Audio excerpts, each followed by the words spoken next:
Welcome back to our Bolivia travel vlog.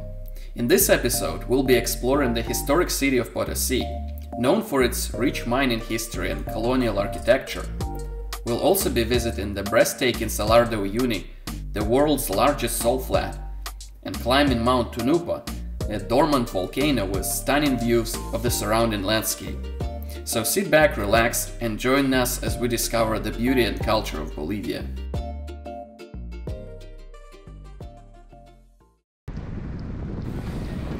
Potosí is a city located in Bolivian Andes and is one of the highest cities in the world, at 13.5 feet above sea level. It was founded in 1545 as a mining town and quickly became one of the wealthiest cities in Americas due to the abundance of silver and other precious metals found in nearby mountain Cerro Rico.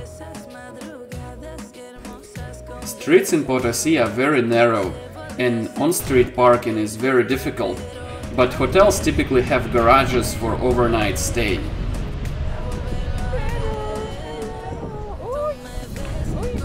The city still has many colonial-era buildings that showcase the wealth of the city during its mining heyday.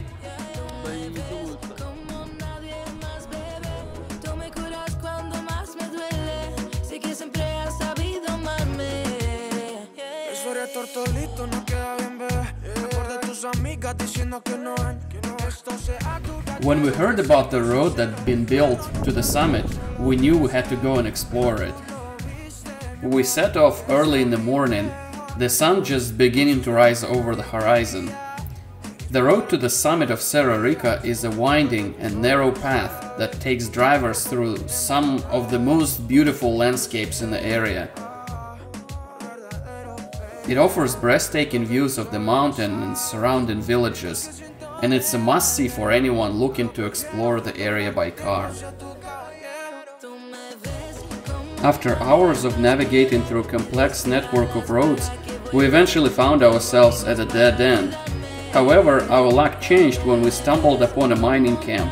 We approached one of the miners and requested for guidance to reach the summit, and our persistence paid off, as the miner kindly offered to escort us to the top. Reaching the summit of Cerro Rico is not a simple task due to the thin air at such high altitudes. The peak of mountain, standing at elevation of almost 16,000 feet, possesses a challenge for even the most experienced hikers. ¿Cómo te llamas? Morengio, Catari. Morengio. Morengio es 50 años, pero physically feel muy strong, muy strong. Yeah. Morengio es muy bien. We finally turned around after about another hour of rock climbing without reaching the summit at this time.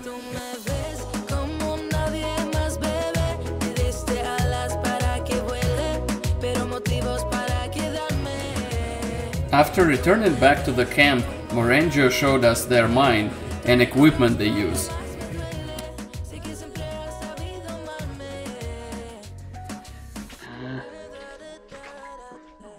Look at that. Ahí está el tío. El tío. Tío, adentro está el rincón. Ajá. ¿En dónde es minerales? El plato es en... Ajá. Ahí está el tío.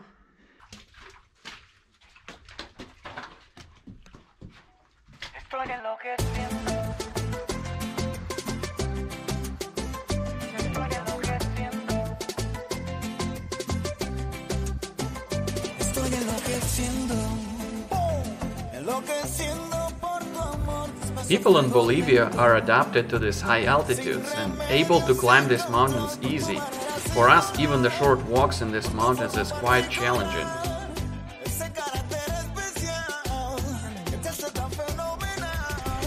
Esto, mira. Este es para lo que está brillando. Oh, ok, sí, brillando es plata. Ajá, eso es plata.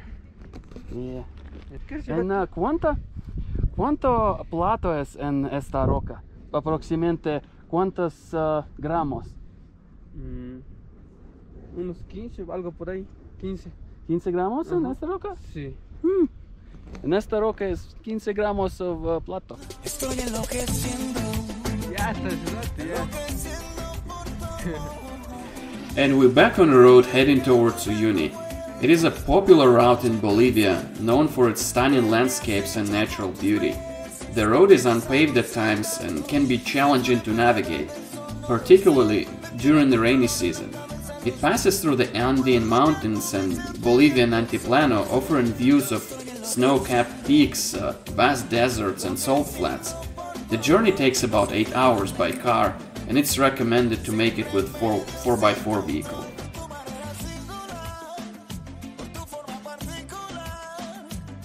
As we ventured forth, we stumbled upon sprawling expanse of llamas. These intriguing creatures possess an intricate method of communication, utilizing a combination of vocalizations and physical cues to converse with one another. Additionally, they have a remarkable adaptation to high altitudes, having evolved to possess a remarkable lung capacity that enables them efficiently process oxygen. You can come across them almost anywhere in Bolivia.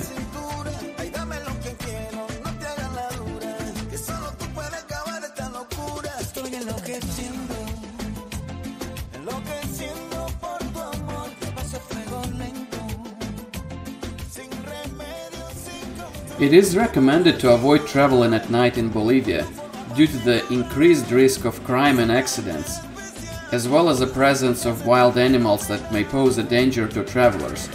We never came across any crime there, but animals are everywhere on the road, that's for sure.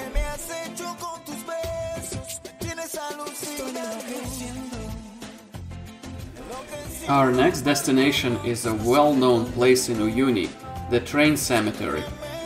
The cemetery is a collection of old steam trains that were originally used to transport minerals and goods across the region, but in early 20th century they were no longer in use and left to rust in a desert. It is now a popular tourist destination known for its outwardly atmosphere.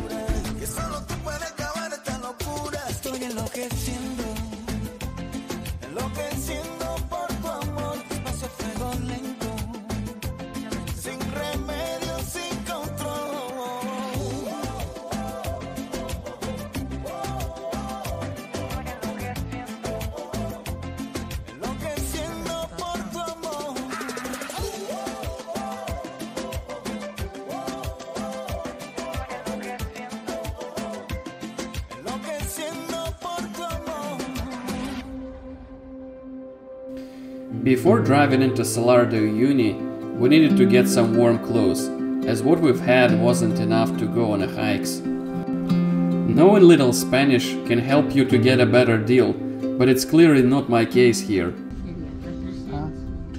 4.20? Ok. How about mejor 47? Ya, vamos. 300. The hotel we stayed in is made entirely of salt blocks and is located on the edge of Uyuni Salt Flats. The place features a variety of rooms and halls, all made of salt blocks, including a chapel, a museum, and a restaurant. It was built to showcase the salt production of the region and to give visitors an idea of the traditional techniques used to extract salt from the salt flats.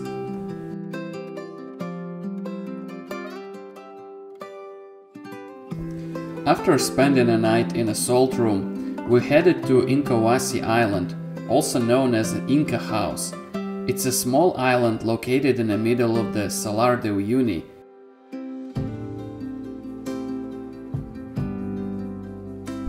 Although the surface seems completely flat, it is pretty bumpy ride, and sometimes you can run into potholes that can easily swallow a tire.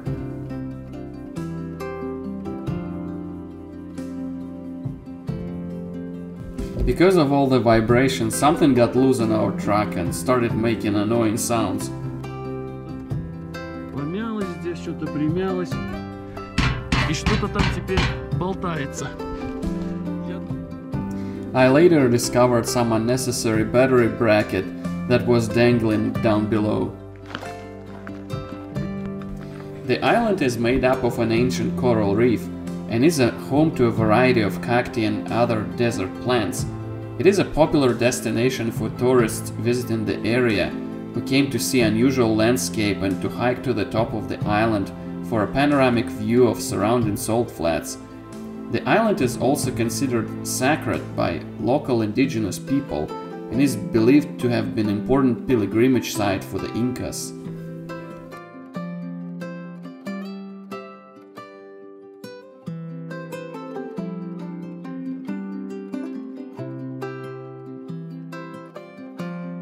From here we have about another hour straight through the Salar towards our next destination, Tunupa mountain.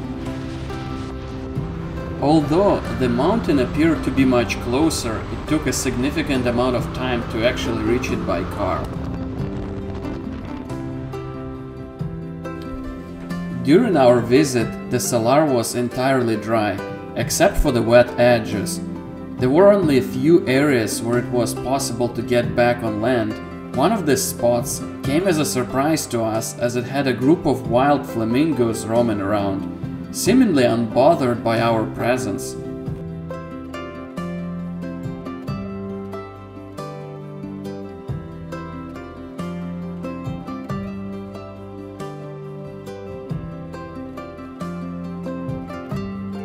This is one of the potholes I was talking about earlier, and that's our next destination for tomorrow.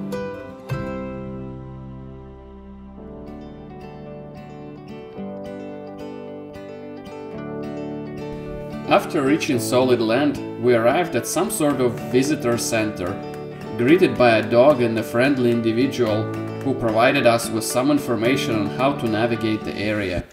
Oh, el mapa. Acá estamos. Okay. Sí. We are Con here. el coche subimos hasta aquí, 20 minutos, 20 minutes. llegamos al parqueo, a media falda está, Mhm. ¿ya? Estacionan ahí y caminamos 5 minutitos. A la derecha encontramos una caverna de momias de una cultura muy antigua, Mhm. ¿ya? Ahí está una guía, le está esperando para explicarle, ¿ya? Okay. Ahora quiere seguir haciendo un poquito más de caminata, Mhm. todo a pie, llegamos al punto 9. ¿Ya? Al punto Sí, 9. aquí, a 4.400. Okay. Es un mirador donde va a poder ver 60 bolivianos. Ajá. ¿Estamos de acuerdo? Y esta ruta de trekking para ese es para un día, Ajá. 2 días van a dormir ahí, al acampar al pie del volcán. Al otro día hacen la caminata, el trekking. Oh, 2 días. 2 días, sí, esto es un trekking Apparently, complicado. the trail to the top of the mountain takes 2 days. That's something we weren't ready for. Recién escalamos. Tenemos otra ruta ¿Al volcán? por un día probablemente. No, No, muy esta lejos. es 8 horas es el volcán. Ajá. 8 horas. 5 subimos, 3 retornamos. Lejos, muy. Oh. Necesita todo el día. ¿Y dónde está el hotel o la habitación? ¿Aquí? No, al otro lado, está más lejos todavía. No va a poder ver esto. Está en un bar quebrado, al pie del volcán. Ujú.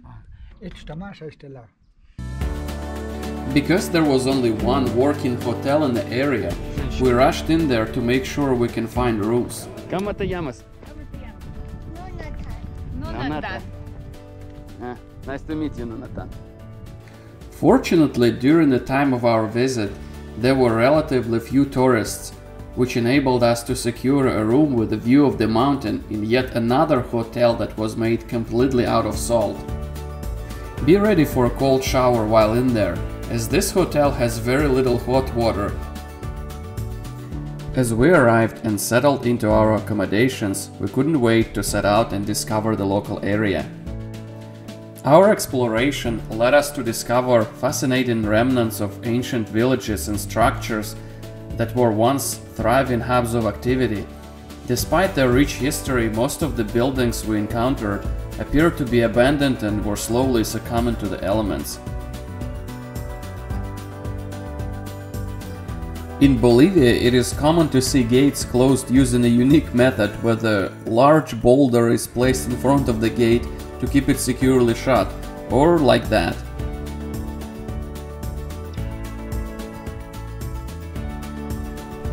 The sun dipped below the horizon at around 6 p.m., casting Salar de Uyuni into complete darkness and signaling the end of adventure for the day.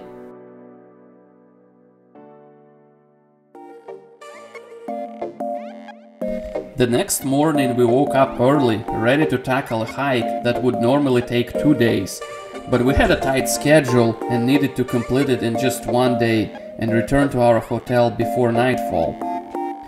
Thanks to our careful planning, we had secured all necessary permits and keys for the gates the day before, so we set out with confidence and nothing could stand in our way. Our goal for the day was to get as close to the base of the mountain as possible, so we could save our energy for the ascent. With the help of the sturdy truck, we were able to cover most of the rough terrain and leave the hardest part for ourselves. Our truck was shutting off constantly due to the power loss because of the lack of oxygen there.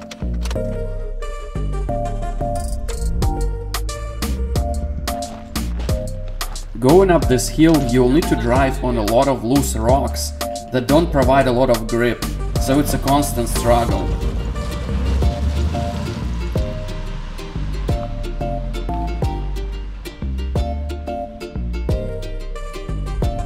We reached a point where the incline was too steep for our truck to continue, so we left it behind and continued on foot.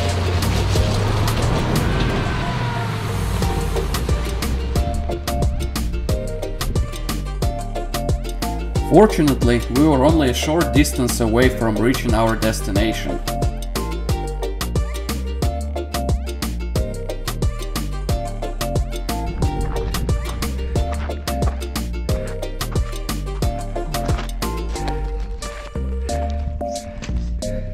Climbing up these loose rocks is quite intense, and we had to make frequent breaks to catch our breath. Our truck can be seen out there in the distance, providing a sense of perspective on the steep incline.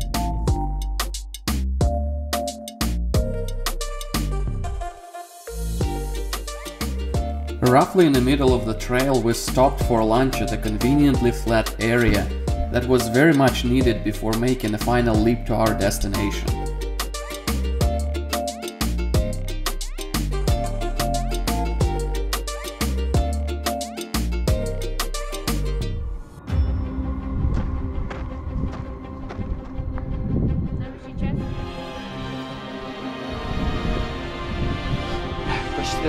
As we ascend the last few steps, a stunning vista welcomed us. Wow! Hurrah!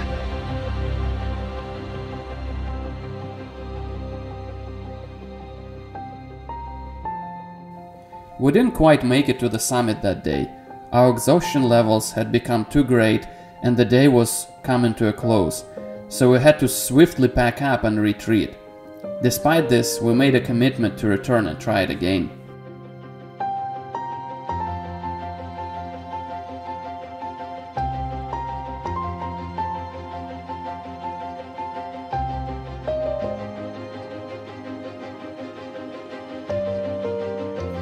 Going all the way to the top would take another hour or so, but unfortunately we didn't have this time.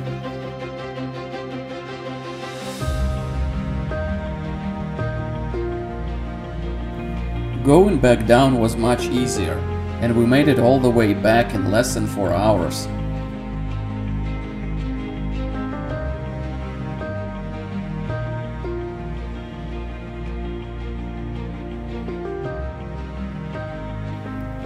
This was one of the most strenuous hikes we've ever taken, but it was also incredibly rewarding. Few places can offer such unique and mesmerizing views.